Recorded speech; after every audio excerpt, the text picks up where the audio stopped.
Today I'm just going to give this week's lowdown on what's going on in the world, and I'm going to start with X. Men do a lot of jobs in the world. 90% of men are roofers, loggers, and most of the men, or most of the people that die at work, are actually men as well. Katy Perry's just released a song.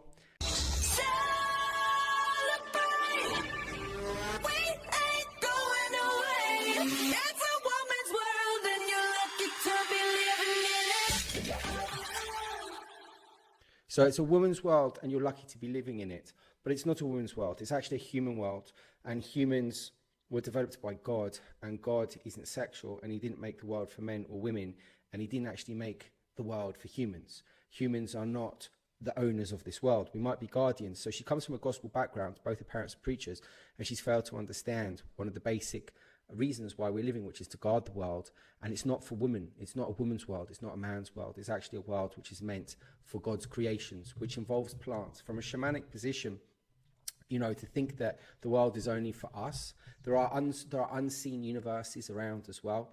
And in those universes are the things that we can't see live. And so she's mocking men. And this is part of the general problem of the society today, is it's very anti-men. It's to say that, men are the problem, men are the monsters, men are the predators, men are the pedophiles. There's a lot of women that also do the same thing. There's a lot of women that prey on young children, a lot of children which are at kindergarten and primary schools and, kindergarten. Nobody knows what happens to them because it can't be reported because the children are so young they can't vocalize problems. And so it's not spoken about a lot, but from what we understand is that women can have access to children, and women work for institutions, criminal institutions, which need pictures of children. And so when people that have access to children are paid large amounts of money, then they can get those pictures. So it's not a woman's world. And what you're doing is you're aiming the song at a very young generation of a specific gender, which is women. So your songs are not developed for humans, they're just developed for women, and out of that a very small proportion of women of a particular age. And this is a 40-year-old woman that's had children, and she's first of all she's going and exposing herself, right? So this is a mother. Those children will grow up. If you want your children to grow up into the same type of work that you're doing and exposing yourself in this way, then okay, fine, you're a good mother. But I think that I don't think women should be covered up, and I understand what theatre is, and I understand what these things are. But I think you need to say to yourself, if a woman is going to expose herself in this way in order to attract attention, and who are you attracting attention from? Because it's not going to be heterosexual women, it's going to be men. So the men are watching your video not because they believe in what you say, but because they're interested in what you can offer, which won't be for that much longer because you're 40. And unfortunately, age does catch up for us. I have a white beard. Things happen. And so Katy, no, this is a big no, actually. You've done something which I don't think is going to be respected by a lot of people. You're putting down a lot of men, the men that have built this world, which is the majority of them, supported by women, and women have built a different world. They've built the world for the family. There are different worlds that go on in this world, ironically, and I think that, you're pushing the men out, you're creating division, you're putting ideas into young people's heads, you're confusing young people, which leads to confusing things like LGBTQ. This is how you confuse people, because what you're saying isn't true, but you're saying it in a very sensualized, sexual and seductive way, as if, something's speaking through you. So the next thing I'm going to talk about is Mark Zuckerberg. So Meta, which is owned by Mark Zuckerberg, has announced that the term Zionist is an anti-Semitic proxy for Jews. Okay, in the Orwellian books, I believe that they started getting rid of words or changing the meaning of words and stuff like this. You can't ban words. You can't do it. Words have power and words have meaning.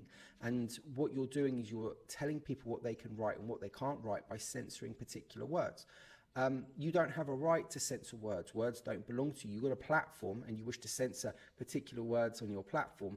So you're basically limiting poetics or freedom of speech. What happens if you get a fantastic author or a fantastic poet and they wish to write about something and they wish to use the word Zionist? Then they're going to be censored because they're using language that you don't want. So if there was a fantastic poet that wanted to share their poetry on your platform, you're stopping people from accessing maybe one of the best poets in the world, their work, and tantalizing and igniting the imagination of very young people who are on your website. So if, for instance, Shakespeare used the word Zionist, then that work wouldn't be able to be propagated to particular people because you don't like the words that he uses. It's not for billionaires to decide the language that we use. And by controlling people to a very, very small level, controlling what you eat, controlling how you think, controlling the words you can use, these are all forms of control which slowly start to erode your freedoms. You know, you can't use that word, you can't pronounce it like that, you can't go there, you can't say this. All right, so it's a form of control, which is not good.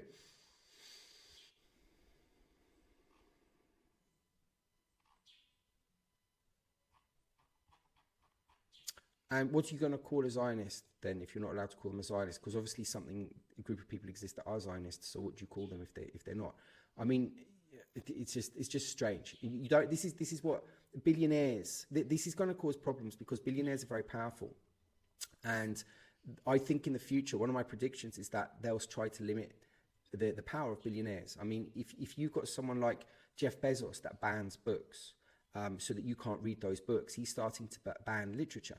So you can burn the libraries of Alexandria, but then 2,000, 3,000 years later, you can ban the selling of books because there are no libraries left because everything's online. And then maybe if you've got a digital ID, you can be banned from accessing certain types of books. So the idea of burning Alexandria is a bit like crashing planes into the World Trade Center. They're huge things that have happened, which are symbolic and go into the your consciousness.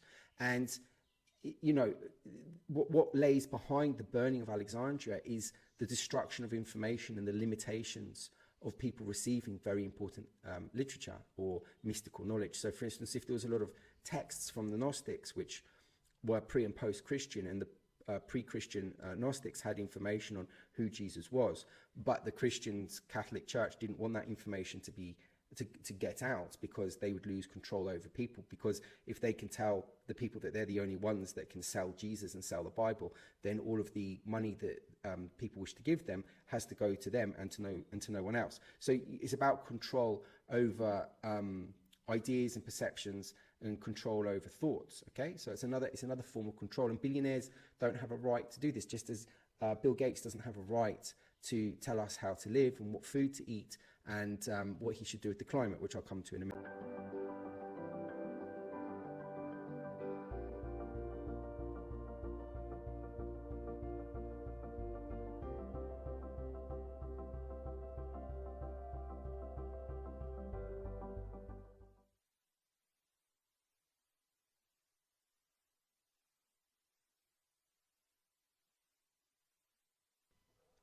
So the World Economic Forum would be happy you not owning but sharing cars.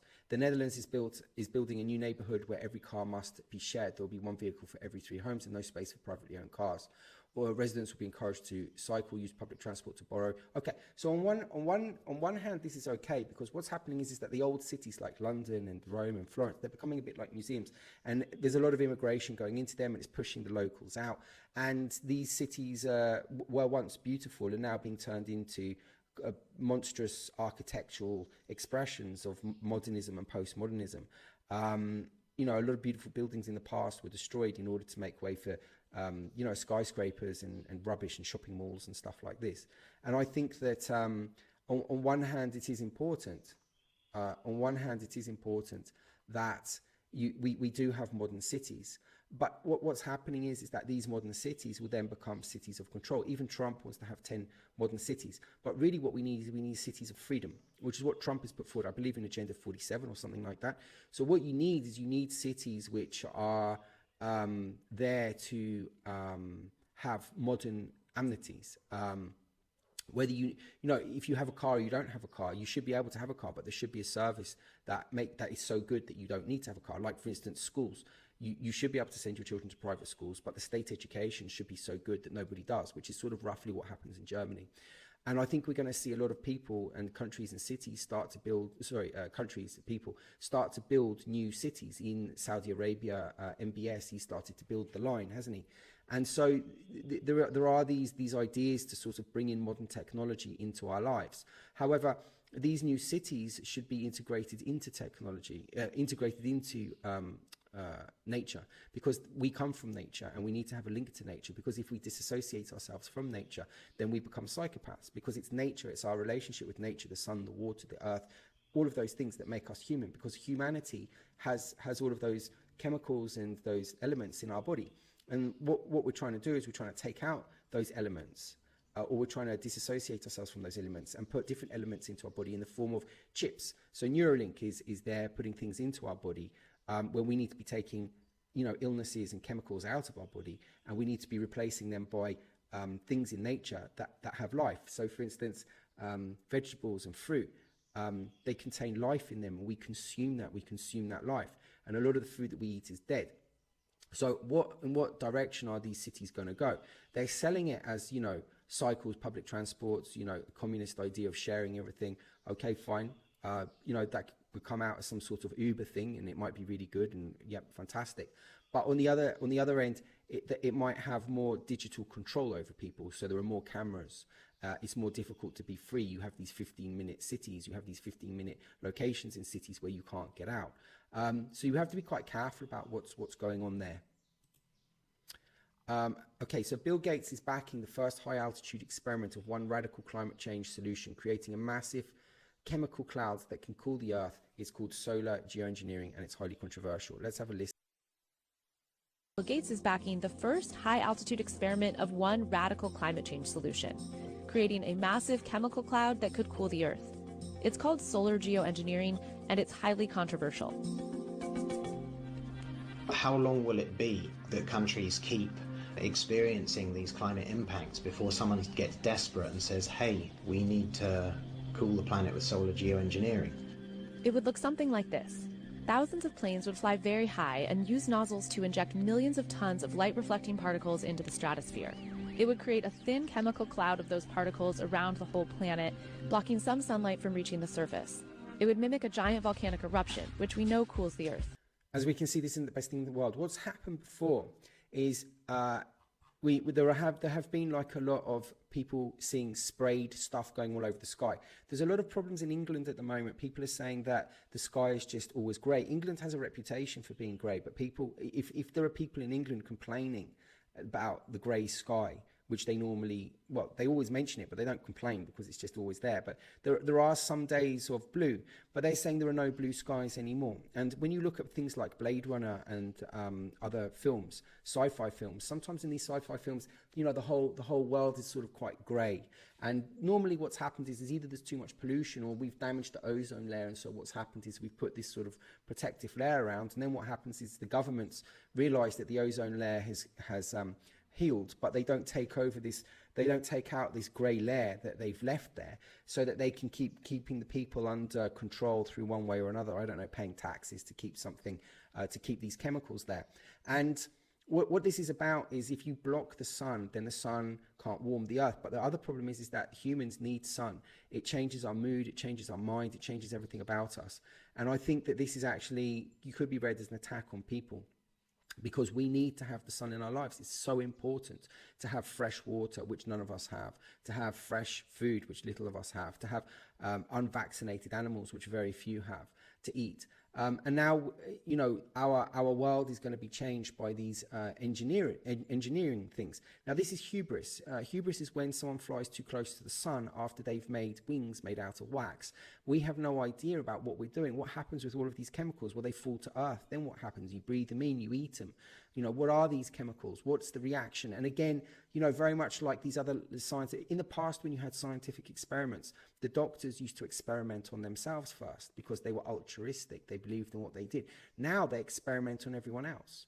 And they don't care what happens to the people, because the point is that the people become ill, and the people become ill believing that they're trying to help the people protect their lives. So in the form of protecting people's lives, they destroy people's lives, which is the inversion that we're seeing so often going on at the moment.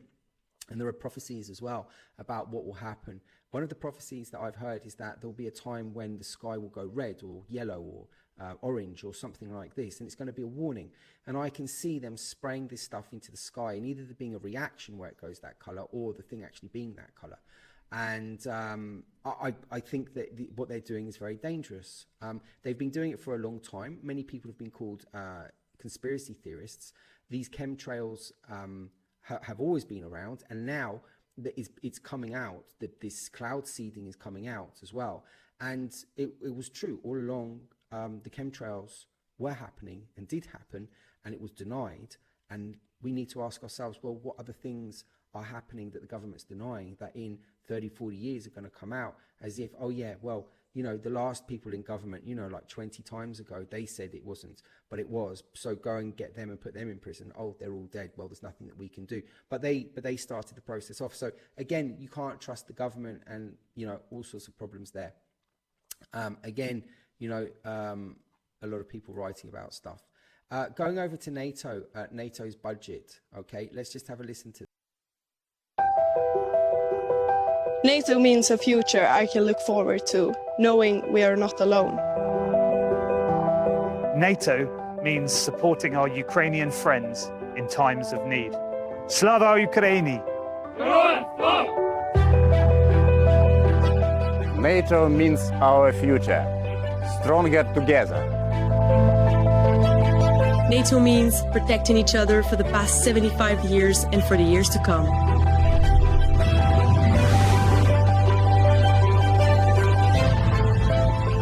NATO means working side by side, every day, civilian and military, to improve our security.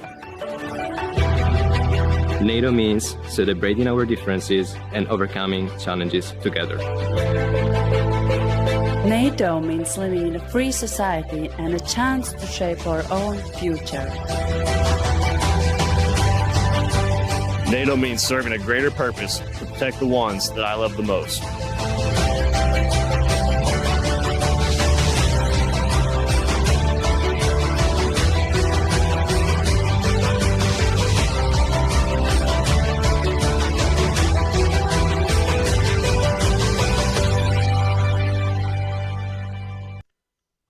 What NATO actually means is getting a large amount of people together, the Western world, to group together to stave off problems or potential threats that they see coming from the East, which is probably Russia or China or something like this.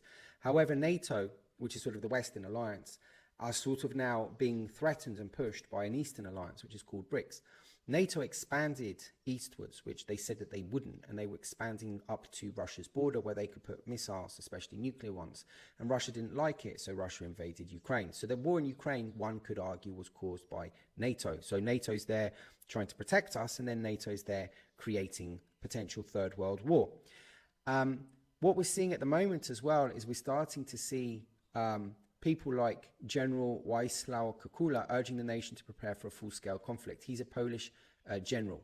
And what we're also seeing is people in England preparing for war. Rishi Sunak recently was trying to get people into military service by creating a national service that didn't involve the military, and then was proposing that immigrants that came into the country should do it so that they can give something to the country, which will then be pushed to young people if young people aren't already involved from the inception of it. And then it will be a service thing, and then it will be pushed into a military thing. The same thing happens. They do it a little bit, and then they do it full on. What this is they wish to have war. That's what they want. They want a war, and they're pushing for war, and they are trying to gear up for this war. Now, what I think is that it's going to be a split between one side of the world and the other side of the world. It's going to be a split basically between America and China, because the power is leaving the Western world and it's going to the Eastern world as power shifts and power moves, and it has a right to do that. And I think that what America wants to do is to stop that from happening, and they're prepared to go to war as a result. China has some friends. It's got nuclear friends. It's got China. It's got Pakistan. It's got Russia. It's got North Korea. There's four people there. If India joins them, it's 5. So there's quite a lot of nuclear countries there which can head up, and they've also got a lot of people. China's got lots of people. India's got lots of people. So and Africa will be on their side. So I would have thought as well, as an anger and hatred towards the Western people, which the majority of them are white, for attacking and hurting their country in the past during imperialism. So we're seeing a push for young people to join the armies, and this is basically about trying to get rid of the young people, and trying to get rid of probably a lot of the older guys as well, some way, they've got other ways, I would have thought, to get rid of the older guys, so that they can bring in a new race, a new younger generation, not a new race, but a new younger group of people that they can indoctrinate in the schools, and they can roll out whatever it is that they want to roll out. You see, every time there's a war, they roll stuff out. In the Second World War, the inception of the family falling to bits was started. Women, whatever you want to think, what a woman's role is. Before the First and Second World War, it was usually in the house, and they guarded the family. And then I think it's the Second World War, a lot of people died. Young men died, factory workers died, or they're fighting, and they needed to replace the workforce, so the women came out. So the women started to get jobs, and as they got jobs, they got liberation, they got freedom because they got money. However, if you look at 2024, it's gone from like a man working, and then to a man and a woman working, then from a man and a woman working and having 5 kids or 4 kids, now down to 1 kid. And you can see how the population is starting to decrease because, number one, women have been pushed with feminism. There's also wokeism, and also gender biases and gender this and gender that. And also they've taken so much money away from the family that the family can't really afford to live. So people don't want to have children. And it's also a very narcissistic me society. And so people want to have fun instead of having children. We go to the next one. So this is about protecting white culture. This is quite interesting.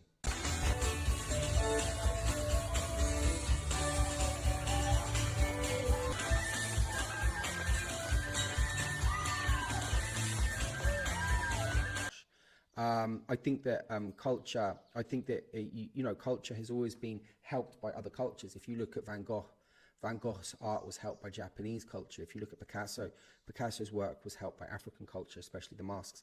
So I don't believe that your culture is better because it stops other cultures coming in.